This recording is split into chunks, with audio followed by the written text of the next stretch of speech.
Enlightenment Program, championed, of course, as part of our same charter, new charter mantra of the Institute of Chartered Accountants of Nigeria. Today, we shall be interrogating issues surrounding the survival of a female corporate leader in a male-dominated board. Oh yeah, you heard that right. Survival as a female corporate leader in a male-dominated board. We're looking at this because we found that gender diversity on corporate boards is now being a growing necessity for companies to thrive and grow in today's environment. We know as an empirical fact that women account for about 70% of the global consumption demand,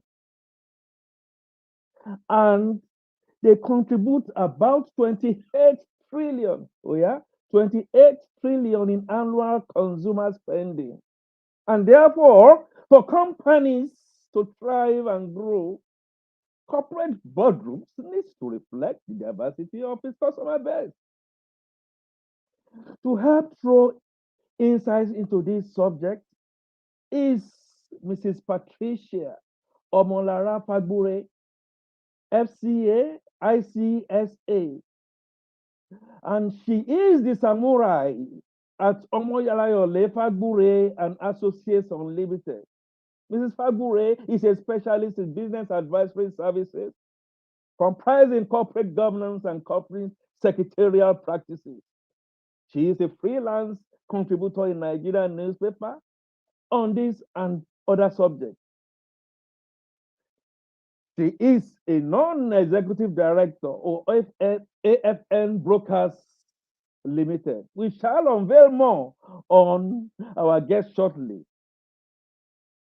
And we mount her on a question and answer session very shortly. Also, in this segment of the program, we are going to be telling you a little bit of tidbits on ICAN, our membership, what we are about, and naturally, for you wishing to make adverts on this iconic program, where we tell you that your goods and services will reach the nooks and crannies of our globe. Please take note of how you can contact us so that we can serve you better. So please stay connected. We shall be back with you shortly.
You are welcome to ICAN on Air. This is Patricia Omolara Fagbure. Good evening, Well, Mr. Fatunke. Thank you for having me. And please be assured that I do not take this for granted at all.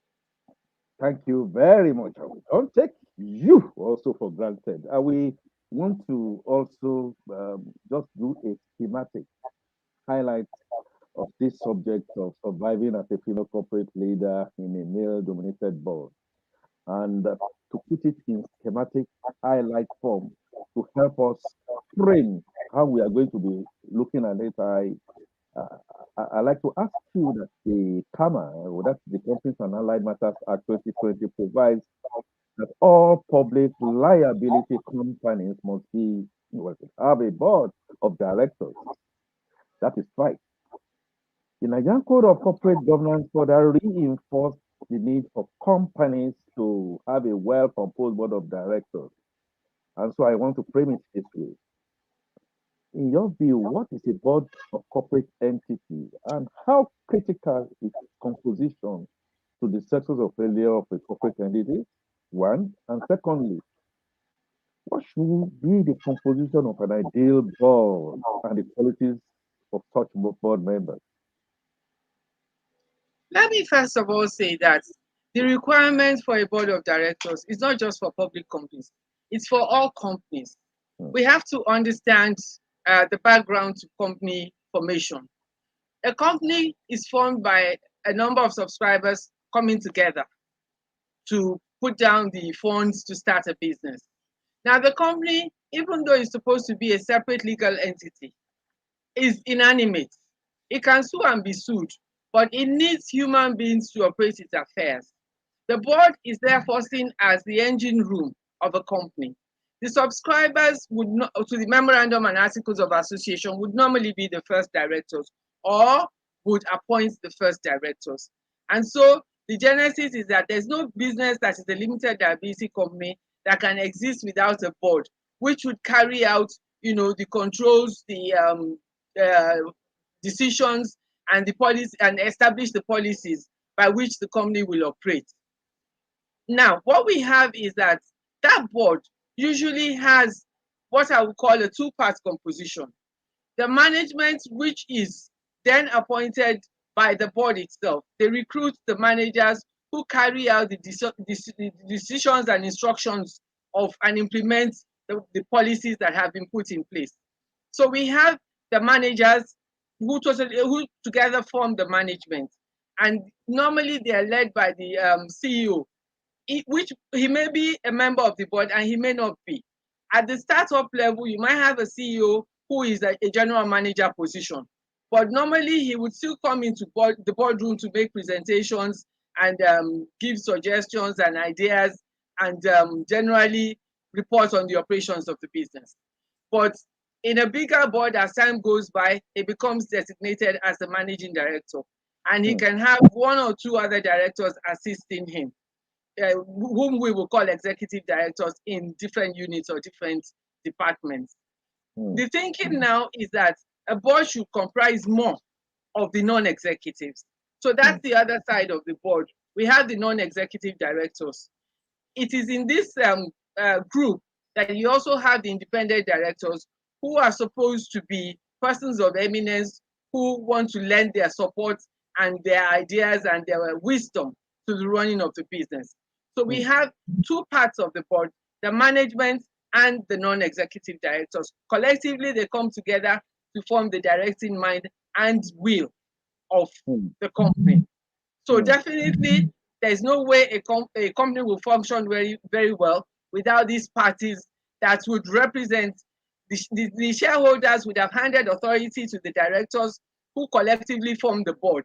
And the board Hmm. will appoint the management to implement the policies, the decisions, and the controls that must, be established, and have the oversight functions. The management will also contribute to the initiatives and to the drive to make the company sustainable and profitable. So together they sit on a table to form the board. Hmm. And you can now see that there's no way that the company will function because it is inanimate. So it needs those parties to be able to function. Excellent. Excellent, excellent. Putting it so schematically the way you have, and that drives us into the real intestine of the questions we are going to be interrogating today. And based on your corporate knowledge and versatility, do kindly run us, our viewers, uh, through the selection, some people call it recruitment criteria into the board of a typical corporate entity. What you want to do, there are four basic things to look at in the selection of directors. The very first thing is reputation. Hmm, There is a saying by the late Reverend Billy Graham that when wealth is lost, nothing is lost. hmm, When health is lost, something is lost. hmm, But when character is lost, all is lost. And therefore, the first thing you want to look at when you are appointing your directors is their reputation. Of course, it goes without saying that the law itself expects that a person who will be appointed a director will first not be a minor. That means that that person will be above the age of 18 years. He would also not be a bankrupt. He would also be of sound mind, and he would not have had any criminal charges for which he had been, sentenced. hmm, So those are the attributes towards the character of a director. The next hmm, thing you want to look at is the passion. And you will agree with me that different people have different passions for different things. I'm hmm, not too sure how well I will fit into the board of the Nigerian Board of Boxing Control, for instance. I don't know about you, you know. So you have to look at the person and interview the person and be sure that this person has a passion for this particular business that we're talking about. Because hmm, when you have passion, you give your time, you give your energy without even looking back. So hmm, the next thing that we have to look at is the expertise that a person has. Now, basically, we know that the human resource contributes 60% to the success of a business. So obviously, we need somebody who is, well versed in human resource matters. hmm, Finance, you know, asset is mainly, composed of capital and liability. So we need somebody who understands the how to go about acquiring the assets and the gearing ratio. How much of capital should come to how much of loans, so that the profitability can be meaningful. hmm, Otherwise, if you are heavily loaded with facilities and things, then there's no dividend likely to come to anybody by the time you pay your overheads. So you need experts. You also need these days, we're in the fourth revolution, so you need expertise in um, uh, IT. And with that, you need somebody who understands cyber security, cyber risk, and all the rest of it. You may hmm, not necessarily find all of it on the board. You may hmm, find line managers who are middle level, general manager, assistant general manager, but hoping to groom them to the level of the board. And hmm, finally, you need people who have time. And that's hmm, why Kama now says that it is ideal not to sit on more than 5 boards of PLCs, because these things are time consuming. So no hmm, matter how well meaning a man is, if he doesn't have the time to commit, to that activity, there really is no point giving him, you know, that job. So those are the basic attributes. And then we now look at a system where we're talking about diversity on the board. Diversity is good because it avoids group thinking. hmm, hmm, hmm. Fantastic. Fantastic point. And Mrs. Fagbure, when you said when you make sure we said we needed a man, I said, yeah, we needed a man or a woman on the board. Now, SDG, the Sustainable Development Goal 5, very much on my thinking now. And that SDG 5 talk about gender equality. Do you think gender mainstreaming should be made a deliberate corporate policy in the recruitment of board members, especially for listed entities?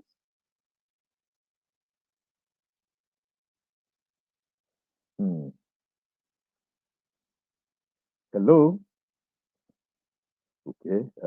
We might be having a bit of a glitch from Mrs. Fagbure's end. But our very first point that she's raising here, we have to have passion, a person, a man or a woman of passion, a man or a woman with knowledge, man or woman with integrity. And then, of course, naturally, a man or woman who is IT literate.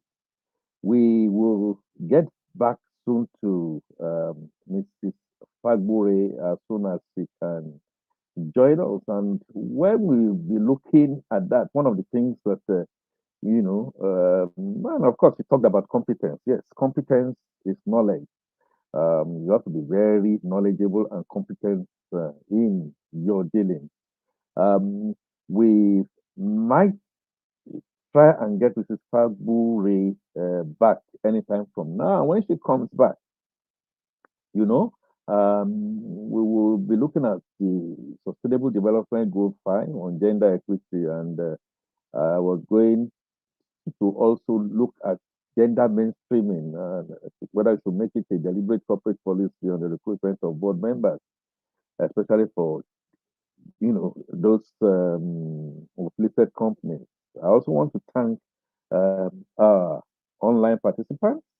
Obi Choma, thank you very much. Glad to be here. We have Bidemi, Akinfelu, nice of you to join us, and so many. Lucky Dauda, all the way from Benin Kebi. Thank you too, Murtala. Um, yes, kindly check your microphone. So, okay, I'll just do that right away. Um, while we are looking at that, we might just take a short decision to go. Oh, Obi Hussein, happy to get to go on a short interlude while we get our guest to come back. Alexander Zomon, nice to have you. If we step back a little and try and see how we can connect Mrs. Fagbure back, we Okay, will. Oh, she's I'm back. there. I'm back. There you I don't are. know You what are happened. Eh, now. It looks like it was from your end because I didn't touch anything. Oh well. It's okay. IT does different things. I asked you that question on SDG Goal 5 on gender equality, and I wanted your thoughts. Whether you think gender mainstreaming should be made a deliberate corporate policy in the recruitment of board members, especially for listed entities. Yes, I think I agree. In the sense that, like I said earlier, the family consists of, the various genders. You have the mother and the father, and you have the Mhm, children, boys and girls. So I mhm, think there is no balance in, the understanding and the cultural needs and requirements of a mhm, society if the people who are thinking for them are just from one gender. And that's mhm, why, if you think the gender diversity issue has come back as far as the Beijing conference of 1995, mhm, thereafter the OECD principles, and definitely I agree with the SDG thinking that if you mhm. educate a woman, you educate a nation. If you Okay, empower a woman, you empower a nation. And okay. therefore, I will agree totally that there is need to have, both genders on the Super. board. Super point. Now, let me ask you, madam, as a female Yes. corporate executive, is there gender balancing on the board of most corporate entities in Nigeria?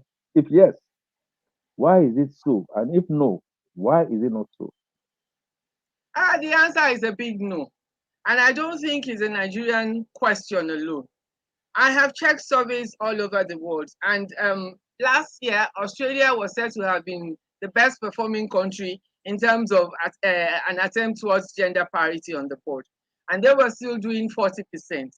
Most Hmm, of the Scandinavian countries too are doing well: Finland, Norway, and the rest of them. But they're still talking certainly not 50%, less than 50%. In Nigeria, the data is probably not totally available, but I think the average tends was about 33, one third percent. That's one third of the board. The banking hmm, industry ranges between 40% and as low as 10%. So Hmm. there definitely is no gender equality on any I board, maybe see. not anywhere in the world. I see. Yeah. Thank you for those insights. And I also know that various studies have shown that regardless of race, geography, demography, and even religion and bias, that there are more male-dominated boards than female-dominated boards globally. What's your take on this, and how can this narrative be changed? I think if we want to discuss this, we must go back to the basics and look at the antecedents. The first disadvantage women had was educational. In the early days, people thought it wasn't quite cost effective to train women to the highest level because they thought, okay, at some point she's going to change her name. And then again, she's just going to sit in the kitchen and it all comes to waste. So Hmm. that has affected, the progress of women in the boardroom. And another thing is that apart from the educational issue, you have the work-life balance issue. As you know, the women are, the ones who take more care at the domestic level. But if procreation must continue, because humanity must continue, then it is imperative that families must be created. And Hmm. somebody has to be there to nurture the children. Otherwise, society will be worse off. So those are Right. the two main issues that put women at a disadvantage. But I Hmm. think the what do I call it now? The argument is changing in the Yeah. sense that women are, I mean, in school now, and at least in many parts of the world, maybe less in developing countries, but in most parts of the world, you find that there is no discrimination towards admission of pupils based on their gender. But I Hmm. think what women also have to watch out for is that we're more in the HAS sector of education, which means we're more into the humanities, the arts, the social sciences, and things. Hmm. With the Hmm. fourth industrial revolution, women have to pay more attention to the STEM education, that is science, technology, engineering, and mathematics, because this Hmm. is the world of artificial intelligence.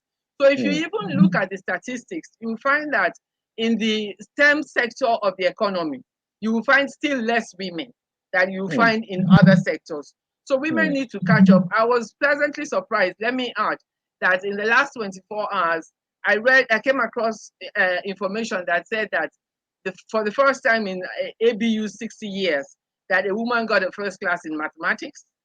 And in Unilag right now, for the first time in 59 years, there's a girl who got the best result in civil engineering and overall best in the faculty of engineering.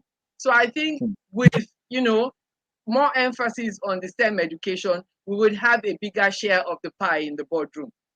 Then Wow. I also know that when you talk about the other issues, domestic challenges, work-life balance, and all that, Hmm. the emerging scenario has helped us a bit in the sense that you have baby-friendly offices now at the bigger Hmm. level, and Hmm. therefore people can, put their minds at rest while they are out at work. That's number one.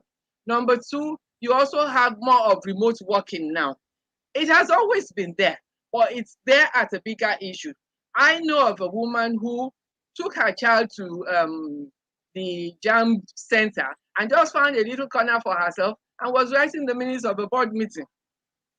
This was maybe 12, 13 years ago. But she knew that she couldn't do much else while there. So she used that time to cover her office work so that she would be able to do her housework when she got home. So women have Okay. always exercised that initiative to get the work done. Finally, Fantastic. I think the issue of what you call the boys' club is another thing that they use against women. And that means that they don't go to golf courses, they don't do the networking and things. I think that is changing fast because of the age of social media. You find that Hmm. there's a lot of networking that goes on social media. You can actually Hmm. have, a business relationship with somebody who lives in Austria, who you may Hmm. not see for 10 years. Hmm. So Hmm. I think the gap will close with the emerging scenario that has made connectivity easier and has Hmm. also encouraged women to go into, the STEM fields. Hmm. So it will give us Fantastic. more opportunities in the boardroom. fantastic. I was a bit enthused with some of those statistics you mentioned about Ahmadu Bello University and University of Lagos and quite a number of our polytechnics. So let me say to you and our professional women, Upswan, Yes, and Oxfam. we now go a bit deeper into politics. Talking about boardroom politics, we know, of course, it's both complex and dynamic, and only experienced leaders can survive the intrigue. I like to ask you generally, how is it like surviving as a leader, as a female leader in a male-dominated board? And I want you to look at it from two angles. One, how do female colleagues perceive their female leader in the boardroom? And secondly, is it true that many female leaders who successfully survive in a male-dominated board end up as autocratic leaders or dictators? That is interesting. I think, first of all, the perception of female leaders one to the other in the boardroom is slightly individualistic.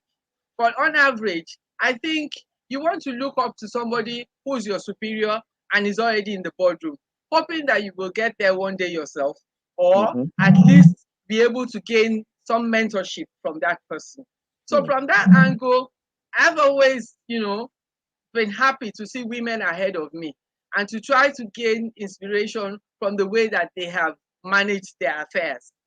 As for maybe women becoming autocratic because they are in a male dominated field, I don't really think so. I think mm, what you may say about women is that women are very painstaking, women are very focused, in the sense that when there's something to be done, they give it their all. And mm, therefore, when you are working with them, they don't cut you no slack. But that mm, does not mean that they are autocratic or that they are, dictators. They just mm, want the work done. And I can tell you one thing about a woman, that once you get the work done in the way that pleases her, that you can get anything out of her. I mm, remember a colleague of mine once said she had a junior, in the office, a subordinate. And every Monday morning, he would come round and say, Madam, how was your weekend? I hope the family is fine, and this, that, and the other. And of course, I wasn't catching any eyes with her. So when his assessment came, and he didn't think he got the type of assessment, I'm even saying a man now, which so you can fix a woman there too. But I'm just saying the philosophy that surrounded that argument. And he went to her and said, Madam, how did you rate me like this? That I thought I would, get a better rating. And she said to him that you are not helping me to get this work done. All the mm, niceties that you are expressing, you know, are not moving the work forward. So that's not what I really need. If you spent less time chatting with me and finding out how my domestic affairs were, and spent more time, you know, getting results, bringing deliveries, which means I have less work to do, then we'll be a happier team. Wonderful. Very interesting point. And they're still talking about reality and perception. It's also said that most female leaders perform better. Absolutely, no doubt about that. Um, but then more female will still prefer a male-dominated board to a female-dominated board. Is that correct? What's your I perspective? wouldn't I wouldn't say there's a hard and fast rule about it. I can tell you here that I have a client, they're in the medical line, a specific specialty, and of a board of 9 people, there are 6 women Hmm. and just 3 men. I also know 1 or 2 NGOs. For instance, if you look at a big NGO like the Nigerian Girl Guides or Wimbys, you would, normally expect that in their boards there will be mostly women. What Right. I find is that those boards will normally have 1 or 2 men, again for the gender balance that we're talking about. But Right. it is not necessarily correct that in every industry, it depends on what the industry is set out to address, or the main objects of, even if it was an NGO. So Hmm. that's what determines whether they want to work with men more or they want to work with women more. But I No. don't think there's a hard and fast rule Super. about those things. Super, fantastic. And I see our online participants, Mr. Olusoju, Shosonlu, asking, please, what can a non-executive director do differently to ensure an effective directorship in line with the best global practice? A non-executive director, you must understand that all directors are rated. First, by the financial reports. You have the directors page that puts up the attendance list at meetings. You also have, the reports of various committees and, how they have performed.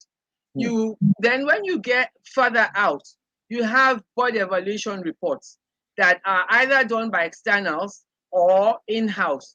There are peer reviews in those things. So you want to pay attention to your rating, your scores in some of those things. You Hmm. also want to read wide and, research a lot, develop yourself. Because if Hmm. you are bringing an argument into the boardroom that it would even enhance the progress of the business, there's no Hmm. room for speculation. You must be able to Hmm. defend it with facts and figures and, maybe antecedents or, precedents or whatever. So the Hmm. important thing is that you need the team spirit. Hmm. Nobody should go into the boardroom with a sense of aggressiveness. It's You will be open, but you will also, give everybody a chance. There's no point anybody just, listening to the sound of his or her own voice all day. Hmm. Another thing that helps a non-executive director is to be moderate in both body language and appearance. Hmm. The boardroom is a business premises. So Hmm. how you dress is very important. Okay. It's They say dress as you want to be addressed, for Hmm. instance, you Hmm. know. Hmm. And then Hmm. also, if you want others to listen to you, you must be prepared to listen to others too. And Hmm. in, the various contributions, you will see that where the greatest good of the greatest number is put before everything else, there would be relative harmony and Hmm. everybody will shine, whether executive, whether non-executive. Also, Hmm. the non-executive has to understand the vision and the mission of the business to be Hmm. able to key in. You have to understand the organogram, to be able to understand the reporting channels, to be able to understand where you have, made an incursion into management spur view and what is actually the business of the non-executives on the board. So you don't cross each other and cross lines, but with Hmm. a proper understanding of what should be. And definitely the quality of the minutes would reflect the contribution of everybody. You don't really want to agree with what everybody is saying. You are not going to score yourself high. But if you bring valid arguments into the board, of course, everybody looks forward to seeing you on the board. And the day you are not there, you will be missed. So that is, I think, those are some of the ways I think you should make your presence felt. Fantastic. Yeah, Mrs. Fagbure, so thank you so much. And then, if you are just joining, I have been fielding questions and interrogations into the perceptions and the realities surrounding the survivor as a female corporate leader in a male-dominated board. We'll go on a short break now. Please keep your questions coming. And when we come back, we'll wrap and ask more questions from our erudite guests. I like to say, Mrs. Fagure, you are really practical knowledge on two legs.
You are welcome.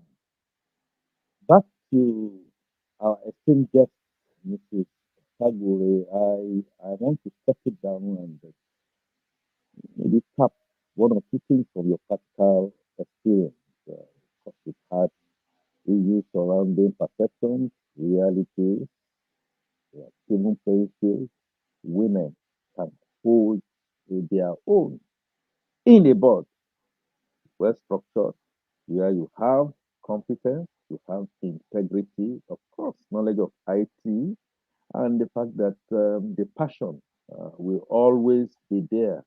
More now that our ladies are not only showing a class, they're not showing super class in between um, their male counterparts academically.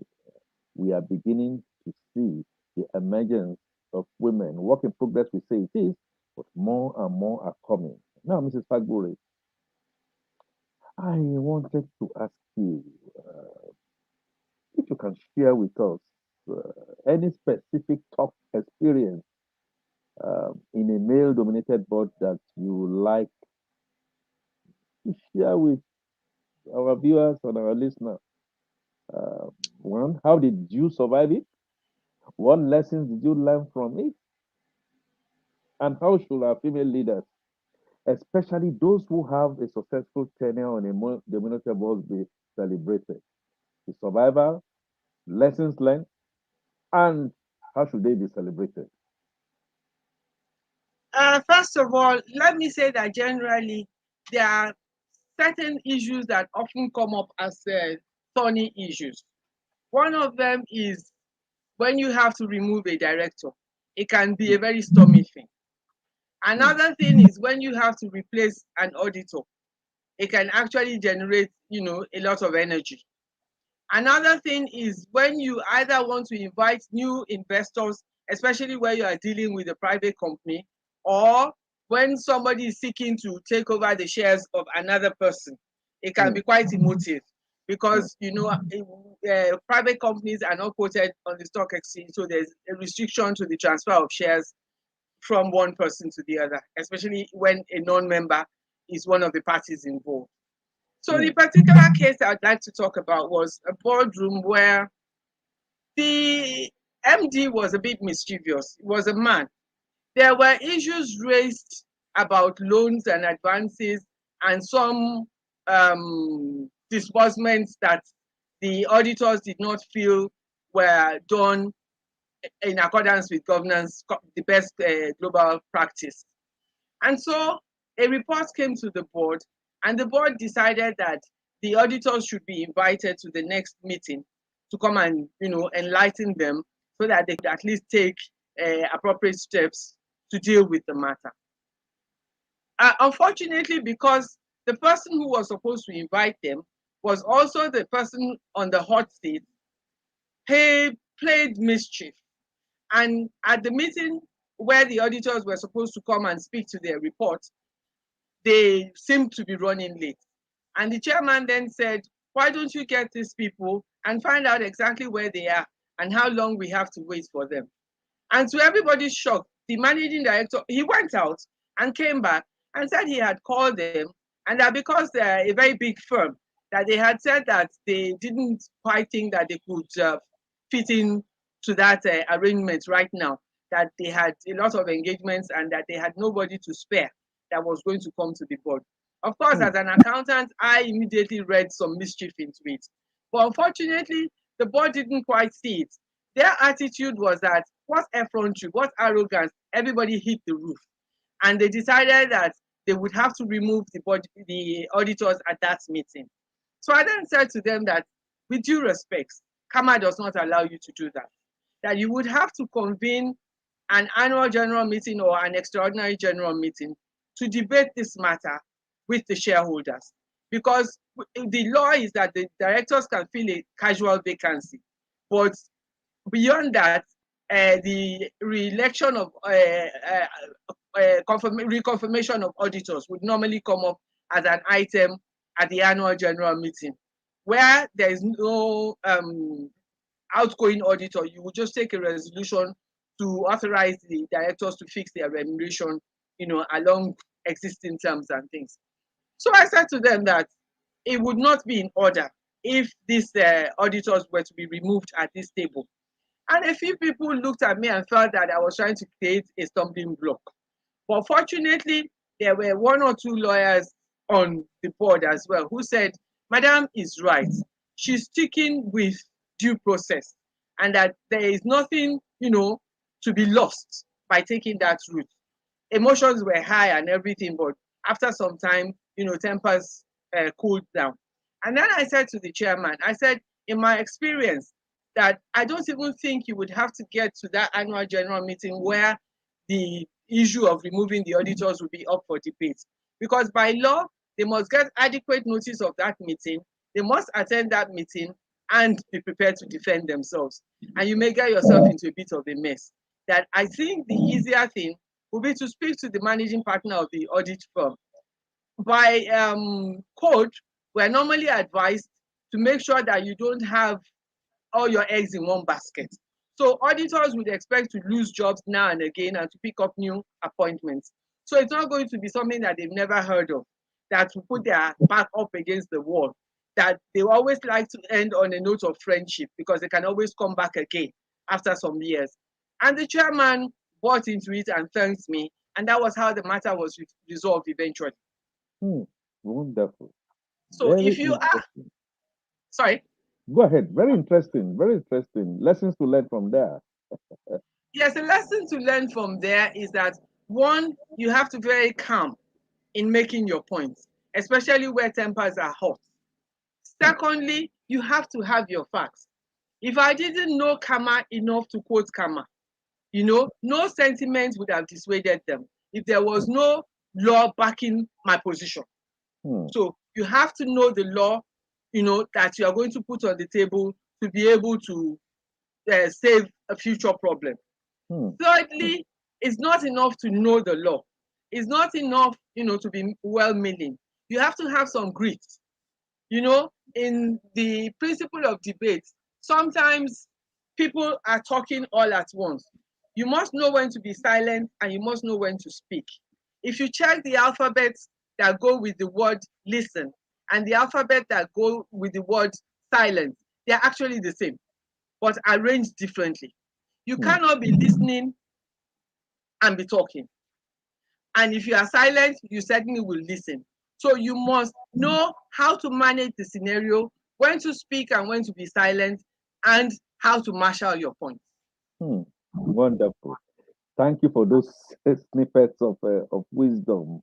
And I wanted to ask you, how should female leaders who've had successful tenure in a male-dominated board, how should they be celebrated in your view? I think celebration at the board level, there are some collective ways of celebrating board members. All right. And one of the ways that board members are celebrated collectively in Nigeria, for instance, for PLCs, you have the premium boards that have been created by the NGX. You really have to be a board that has the highest governance standard. And in that situation, one thing I say is that the success or failure of a board is a collective thing.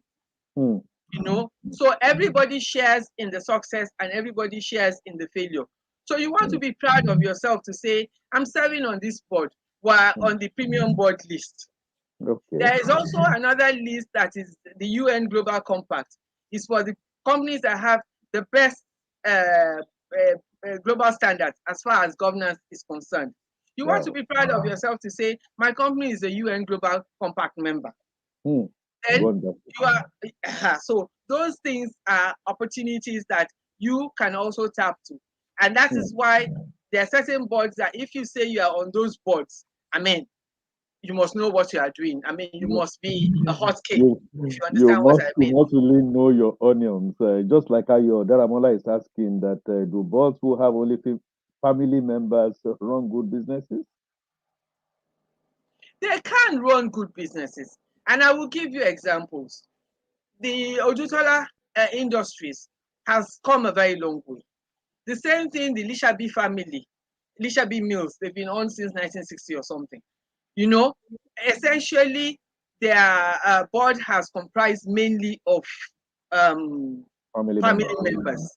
But Mm. what you can do in that situation is, if you really want the best practice, you can actually have independent directors. Mm. Independent directors are not supposed to have any shares. And I Mm. know some of these boards have those independent directors. There are Oh. people of preeminence who have the time to spare. I mean, if you Mm. had our own Professor Wole Soyinka on your board, for instance, you know, he's going to give you that goodwill. Mm. And the reason he's going to give you that goodwill is because he's a very frank person. If Mm. he thought you could do it better, he would say so. He would Mm. definitely bring value added to that board. So, but he will not necessarily be interested in being a shareholder. So your Mm. family can still keep your shares, but there are people of preeminence who will contribute meaningfully to the progress of that business without having shares on that board. Wow. Fantastic point. Fantastic insights you've shared there. Mr. Fagbure, I won't let you go without naturally asking this question to get your opinion on the potentially detrimental impact of career advancement on women's work-life balance. One and two. I mean, we know who your biggest inspirations are. Has it always been part of your plan to become a leader? Mr. Fasuka, can we take one? Okay, let me try. Let me try and see if I can do all together. Yes. Uh, the first question was Yes. saying, what was it Work now? life, women's work Work life life, balance. Your opinion work life. potentially be detrimental to their career on the work life balance question. I don't think so. I think globally there are a lot of women who have done very well. If I come home, there is Mrs. Bola Adeshola, there is Oyeyinka Adeboye in Kadri, there is Mrs. Tifase. I can't remember her first name, in Siemens. There is Zelo Aibone in Shell.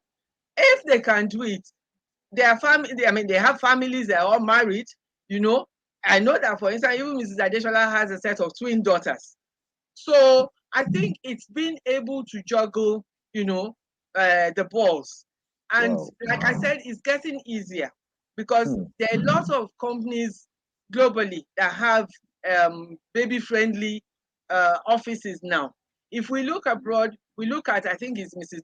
No something, who was the CEO of Pepsi. There Yeah. was a CEO of Google. There are many women who, you know, have made it work for themselves. And I think at this point, I would also make a plea to men that we are all part of a family. We all want to be part of a family. And Hmm. therefore, there are times when the wives, you know, the husbands can help their wives to succeed. Hmm. I will bring in two adages. The hand that rocks the cradle rules the world. Oh And yeah. that means that even our men were raised by mothers. So Wow. if we Fantastic. are happy to have been raised by mothers, then we should support mothers to continue to raise children. So I don't Beautiful. think men should, you know, flog us for trying to find the work-life balance. We I should I, also I remember, agree. we should also remember that they say that behind every successful man, there is a woman. Hmm. Some people want to change it and say beside. I say behind, because Hmm. the work and, you know, the drive that we put into running the home is sometimes not celebrated in public, but it's an unpaid service. You know, I read the story of a woman who went to an interview and they asked for her experience and she put something flowery. And they Hmm. asked her that they hadn't heard that job description before. She said, I wash dishes, I birth children, I do this, I do that. So we have unpaid jobs. I Hmm. remember, you know, in my early days, a lady said her boss said to her that you are coming late, you are coming late. And if you come 5 minutes past 8 tomorrow, there will be hell. Of course, she still came 5 minutes past 8. And she said when her boss was going to flare up, she said to him that, sir, what was your routine this morning? Somebody got your bath water ready. Somebody made sure breakfast was ready. Somebody waved you off to the car. Somebody has sorted out that the children. I am one of those somebodies. And her boss just burst into laughter. That's so, sir, I please can bear with me. Eh? I I'm can trying my very best. I can imagine. Thank you very much for those insights. Please still hang on. So your We'll next do it. question. Yes. Oh, you already talked about it. I was asking about your biggest inspirations, and you mentioned them. Oh Those no, who have inspired you I have in mentioned my senior. greatest inspiration. Oh.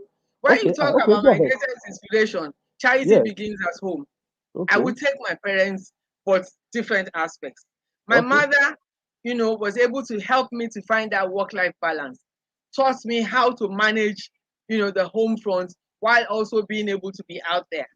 My Yeah. father, he took me into the boardroom very early and Hmm. gave me the tips as to how to remain there. Hmm. Hmm. I would also look up to Chief Ogmanjo, Chris Ogmanjo, any day. He was Hmm. one of the earliest chairmen I ever worked with. At Hmm. 98, I am still working with him. Wow. Mrs. Fantastic. Olakuri of blessed memory, Oh yes. many free lunches, many pep talks brought me into the profession.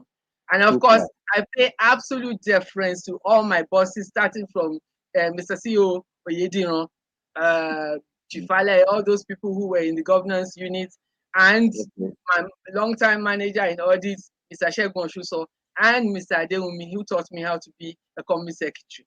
Fantastic, fantastic. I can continue on and on. Unfortunately, time not being our friend. I wanted you to, on this subject, give us your last word. Can we have your last word? Yes, my last word is to say that women should continue to aspire and should continue to find out what the next thinking is, what the next direction of business is, and key into it. Because we're talking of the fourth industrial revolution now. Who knows what next? The other day I was watching a program and we were told that there were cars that could now serve a dual purpose. They could move on land and they could fly. So you never know. What's his name has gone to space and is trying to That commercialize Bezos, it. Bezos, Richard yeah. Branson, Elon Mm-hmm. Musk is trying to do the same thing. So I think the important thing for women is to make sure that we're not left behind. Whatever Super. aspects of business is the new thinking, we should keep keying in so that our percentages will be at least equal. And there's nothing stopping us from even outnumbering the men on the boards. Super. Fantastic. Thank you very much. I can't thank you much more better than the past president of ICAN, Mr. Razak Jariola, who has turned it out there that you've done fantastic in your output. I'd like to now thank you, madam, for coming on. Thank our online participants. We go on a very short, very brief, short break. And then when we come back, we'll wrap up and we'll be out of this program. Thank you.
Oh, yes, thank you, online participants. We do this 2 times in a week, and so our next episode will be on Thursday, February the 3rd, 2022. Of course, the venue will be on ICAN social media, time 6 p.m. West African time. And the topic we are going to be looking at is technology trends, impact on global accountancy, where we'll be have guesting Mr. Lawrence Amadi, FCA, CIMA, ACMA, a partner with the advisory division of KPMG Lagos office. Mr. Amadi is an integral part of KPMG's Africa's Telecoms Group and has led several IT audit and advisory projects across Southern Africa, East and Central Africa, and West Africa countries. Let me leave you with this quotation. Companies that overlook half of the world's population overlook half of the world's talent. To compete effectively, we need to reflect the diversity of the world in which we and our clients live and work. End of quote. That is attributable to Sheila Penrose, the chair of the board of Jones Lang LaSalle. Will be the change you always like to see, and it will come your way on Thursday, February the 3rd, 2022. I remain Akin Fatumke, your anchor. ICAN on air. Bye for now.